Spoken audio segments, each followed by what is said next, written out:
Hi friends, for Read Aloud today, I have The Three Billy Goats Gruff and Ready to Fly, how Sylvia Townsend became the bookmobile ballerina. So I'm going to start with this one first, Ready to Fly. And this story is told by Leah Leon and A. LaFleur, and the pictures are by Jessica Gibson.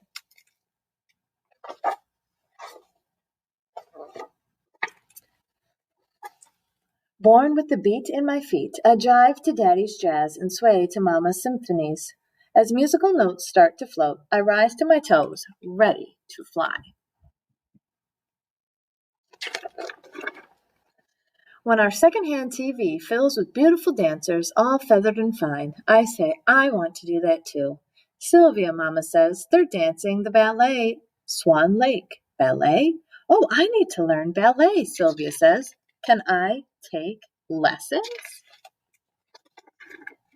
I want to leap and twirl and do pliés till I can dance in real ballets. But Daddy says, sorry, baby, lessons don't come free. So I twist Mama's scarves into a tutu and I make my own ballet slippers. Dressed and ready, I try and try, but my feet won't budge. There must be another way to learn how to soar. That spring, a bookmobile rolls into our neighborhood. Do you have any ballet books? I asked the smiling librarian. Why don't we look together? We search the shelves for the perfect book to give me wings. At home, I begin reading, building my own bar, learning the positions, first, second, and third. Each month, a new book adds to my routine. Jeté, pirouette, arabesque. I feel my wings growing, one feather at a time. One day, I'll be a flying ballerina, too. News of the bookmobile ballerina draws neighborhood kids singing, teach us how to leap and twirl and do pliés till we can dance in real ballets. Out on the stoop, I show them my swan-like strides and my rising relieves. I'm the one giving the lessons now. My fourth grade teacher, Miss Spidell, sees my twirling steps. Any girl who can dance like you needs a real lesson to reach for the sky, she says, and offers to pay my way.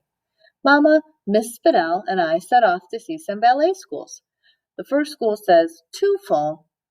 School 2 says, no room. And school 3 whispers, it just can't be. Letting the real reason slip, ballet is for white girls. Those words pluck the feathers from my wings. My dancing feet don't feel the beat. My tutu goes back to being Mama's scarves. I tuck away my slippers and I tell the librarian I won't need the books anymore. My little swans twirl up for their next lesson. They still want to fly. Who else will show them if I don't?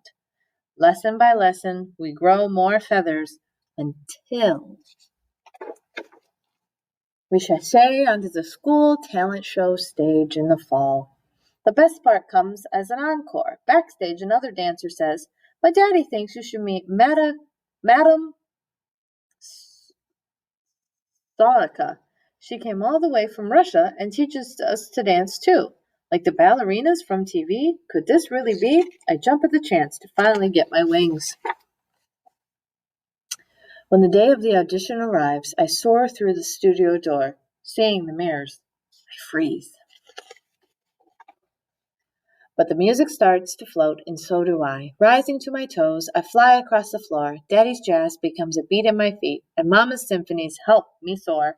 As the last notes fade away, I float into reverence. I hold my breath, waiting to hear what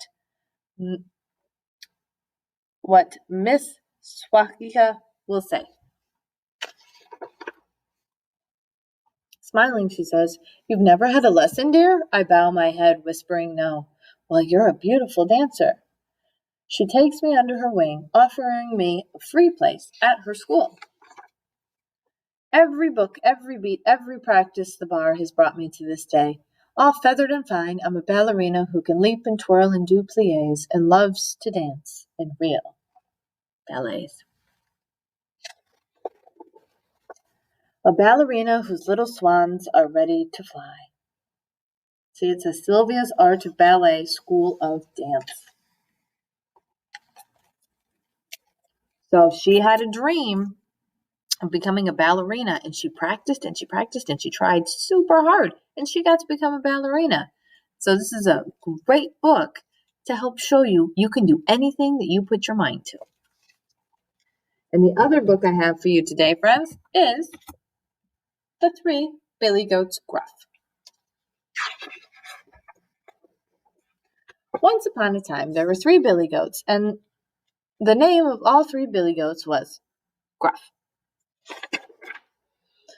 The billy goats lived in a valley where there was very little grass, and they were very hungry. They wanted to go up the hillside to a meadow of green grass and daisies where they could eat and eat and eat and get fat.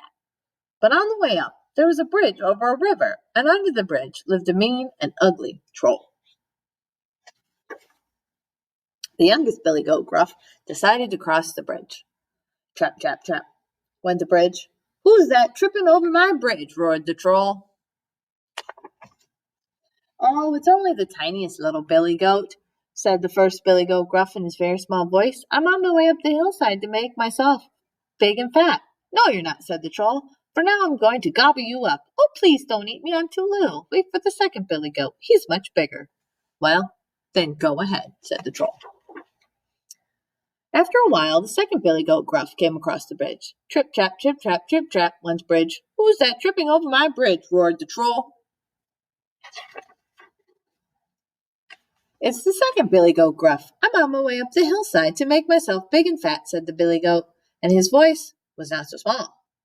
"No, you're not," said the troll. "For now I'm going to gobble you up." "Oh, please don't eat me. Wait for the third billy goat. He's much, much bigger." "Well, then go ahead," said the troll, and by now he was very hungry. Just then came the third billy goat, Gruff. Trip, trap, trip, trap, trip, trap, went on the bridge. The third billy goat was so heavy the bridge groaned and creaked under him. "Who is that tramping over my bridge?" roared the troll. "It is I, the third billy goat, Gruff," cried the billy goat, and his voice was as big as loud as the troll's. "At last," said the troll. "Now I'm coming to gobble you up." "Well, come along," cried the third billy goat, Gruff. "I've got 2 big horns and 4 hard hooves, and I'm not afraid of you."